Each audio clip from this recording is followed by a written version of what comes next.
अहम खबर है ये मोहम्मद आमिर के हवाले से, और ये वीडियो पूरी देखिएगा और कमेंट सेक्शन में लाजमी बताइए क्या मोहम्मद आमिर दुरुस्त है या नहीं। अभी कुछ अर्सा पहले जिस मोहम्मद आमिर ने टेस्ट क्रिकेट से रिटायरमेंट ली थी, बहुत सारे लोगों ने उनको तनकीद का निशाना बनाया। फिर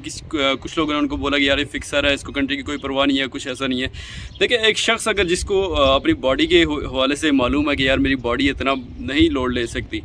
क्योंकि टेस्ट क्रिकेट इतनी आसान नहीं है। आपको कम से कम मतलब कि 10 ओवर से लेके 30 ओवर तक आपको लाजमी ओवर करने होते हैं। तो उसको मालूम है कि उसकी बॉडी इतना इजाज़त नहीं देती, उसने तब रिटायरमेंट ली हो। ये कोई नई बात नहीं है, इससे पहले भी बहुत सारे क्रिकेटर ऐसे हैं जिन्होंने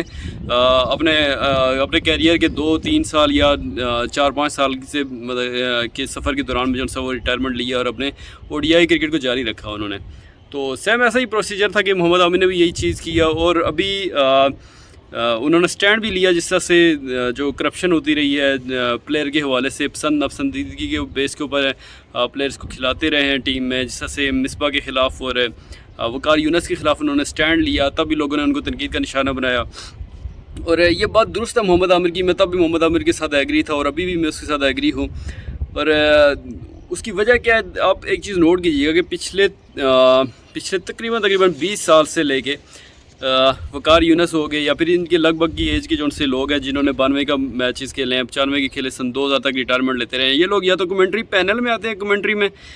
या फिर अगर कमेंट्री से निकलते हैं तो ये फिर पाकिस्तान क्रिकेट टीम के कोच लग जाते हैं। और इन्होंने इसको एज अ कारोबार लिया हुआ है, क्योंकि कोई ना कोई जॉब इनको PCB में चाहिए होती है। और इस दौरान में अगर हमें कोई इम्प्रूवमेंट दिखाई देती तो हम कहते हैं यार चलो ठीक है, लेकिन इनका जो पीरियड चला है कोचिंग वगैरह का, उसके दौरान में इनकी कोई भी वो परफॉर्मेंस वगैरह नहीं रही। और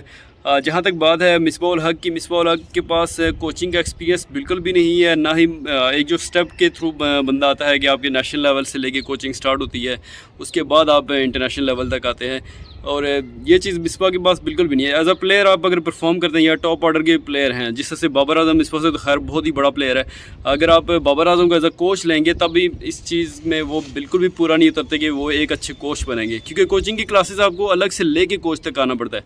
तो जो उसने स्टैंड लिया था मिसबाह के ख़िलाफ़ और वकार यूनस के ख़िलाफ़, मेरे ख्याल में वो बिल्कुल दुरुस्त था। अभी आ जाते हैं असल बात में मोहम्मद आमिर की इंजरी के हवाले से लेके। मोहम्मद आमिर ने जिस तरह से उनके ऊपर फिक्सिंग के जो से केस वगैरहै चला था, उसके बाद उसने जैसे ही वापस आया तो उसने सबसे पहले यही बात की है कि यार मैं अपनी बल्कि जब फिक्सिंग का टाइम था उसने तब यही बात की थी कि यार मैं अपनी कौम से माफ़ी मांगता हूँ, अल्लाह पाक से जो है वो मैं जो मैंने गलत काम किया जिसमें मैं मुलव्वस हुआ, मैं उसकी माफ़ी मांगता हूँ। और जहाँ तक देखा जाए तो हम जो इंसान हैं, हम लोग जब अल्लाह से माफ़ी मांगते हैं तो हम लोग इसी उम्मीद में मांगते हैं यार वो अल्लाह है, वो हमारी जो सी है वो ये गलती माफ़ कर देगा। तो जब हम वापस अगर यही चीज़ हम अगर मोहम्मद आमिर के ऊपर अप्लाई करते हुए देखें, ये हमारी लाइफ में ये नॉर्मली ये चीज़ें होती हैं। लेकिन इस वक्त मैं आपको आमिर के हवाले से बात करूँ, इसलिए आमिर के हवाले से मैं आपसे ये डिस्कस करूँगा कि अगर हम देखें तो हमारी कौम में तकरीबन 60 से 70% लोग ऐसे हैं जो कहते हैं कि यार मोहम्मद आमिर फिक्सर है, ये है वो है। तो 100 तरह की बातें आपके सामने ही होती हैं। तो इस चीज़ को आप देखा जाए कि हम अल्लाह पाक से अपनी जो सी वो गलतियाँ होती हैं, हम उनकी माफ़ी की उम्मीद लगाते हैं और अब अल्लाह से दुआ करते हैं यार अल्लाह पाक मुझे माफ़ कर दे। लेकिन जब बात इंसान पे आती है कि यार अब इंसान जो सा वो दूसरे इंसान को माफ़ करता है या नहीं, तो इस चीज़ में हम आगे बिल्कुल ही फेल हो जाते हैं। हो सकता है अल्लाह की तरफ से हमारे आजमाइश भी होती हो कि अल्लाह पाक देखता है कि यार मेरा बंदा दूसरे बंदे को माफ़ करता है या नहीं। तो ये मेरे ख्याल से एक बहुत ही बड़ा जो है वो गलत चीज़ है। और मोहम्मद आमिर इस वक्त क्रिकेट में इंटरनेशनल क्रिकेट में पाकिस्तान की तरफ से नहीं खेल पाएंगे तब तक जब तक रमीज़ राजा जो से हैं वो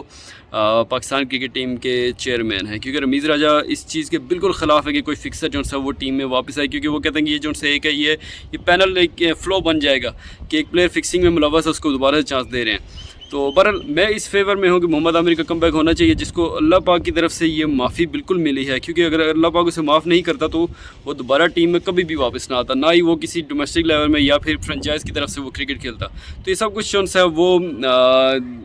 देन उसी ज़ात की तरफ से है और हमें जो है वो एक दूसरे को भी माफ़ कर लेना चाहिए। तो खैर दोबारा से मेन पॉइंट की तरफ आते हैं मोहम्मद आमिर की इंजरी के हवाले से। लेकिन मोहम्मद आमिर ने टेस्ट क्रिकेट से क्यों रिटायरमेंट ली थी, वो उसने अपनी बॉडी वेट की वजह से, जो उसके ऊपर लोड पड़ा हुआ था उसकी वजह से उसने वो रिटायरमेंट ली थी अपनी इंटरनेशनल क्रिकेट से। तो फिर अवाम की जो है वो रद्द-ए-अमल देखते हुए मोहम्मद आमिर ने दोबारा से जो है वो ज़ाहिर सी बात है ये सोचा कि मैं इंटरनेशनल क्रिकेट में दोबारा से वापसी करूँ और टेस्ट क्रिकेट से ही मैंने ये वापसी करना बेहतर समझा है। तो मोहम्मद आमिर ने काउंटी क्रिकेट में जो है वो اس کا جو ہے وہ آغاز کیا ہے. اور کاؤنٹی کرکٹ میں ظاہر سی بات آپ کو پتا 4 ڈے یا 5 ڈے جس طرح سے میچز ہوتے ہیں. ایک سیکنڈ ہوا بہت تیز ہوتی ہے. اور جس طرح سے یہ 4 ڈے یا 5 ڈے میچز ہوتے ہیں, محمد عامر نے اس کی پرواہ نہ کرتے ہوئے پاکستان کو سرو کرنے کے لیے ایک مرتبہ پھر سے جو سا ہے وہ کم بیک کرنے کی جو سی وہ سوچی ہے کہ میں ٹیسٹ کرکٹ میں واپسی کروں, اور وہ کاؤنٹی سے انہوں نے آغاز کیا. لیکن کاؤنٹی کا بھی انہوں نے پہلا یا دوسرا ان کا یہ میچ تھا, اور آج ان کو جو انجری ہوئی ہے ایک تو جو وہی چیز ہوئی ہے کہ انہوں نے جو پچھلے میچ میں پہلے میچ میں تو انہوں نے خیر جو ہے وہ 90 رنز دے کے اور 6 وکٹس جو سی وہ لی ہیں, جو کہ ایک بہت ہی بڑی مدد ہے. اور جو ان کے پاس سوئنگ تھا, جو ان کے پاس موومنٹ تھی بال کی, وہ بہت ہی زبردست تھی. اور ابھی بھی لگتا ہے کہ محمد عامر میں مطلب کہ کوئی چیز نہیں ہے, اور یہ شاہین افریدی کے ساتھ کھڑے ہو گئے تو پھر کوئی ٹیم جو سی وہ بہت ہی مشکل ہے کہ ان کے سامنے ٹک پائے. کیونکہ حارث رؤف اور جو دوسرے موسیٰ وغیرہ جن سے یہ لڑکے یہ صرف زور لگاتے ہیں, ان کے پاس دماغ استعمال یا وہ میچورٹی ابھی ان کے پاس نہیں ہے, گیم کی سینس انہیں ابھی بالکل اس طرح سے نہیں ہے جس طرح سے شاہین افریدی ہے, محمد عامر ہے, سینئر بالر ہیں, ایکسپیرینس ہے ان کے پاس. تو محمد عامر کی جو سی یہ انجری ہے اس وقت جو سی کاؤنٹی کرکٹ میں, وہ اس بات کا ثبوت ہے کہ محمد عامر اپنے بارے میں بالکل ٹھیک تھے کہ وہ اتنا لوڈ نہیں لے سکتے کرکٹ میں, ٹیسٹ کرکٹ میں, ریڈ بال کرکٹ میں, کہ ان کی باڈی جو سی وہ جو ہے وہ برداشت کر پائے. تو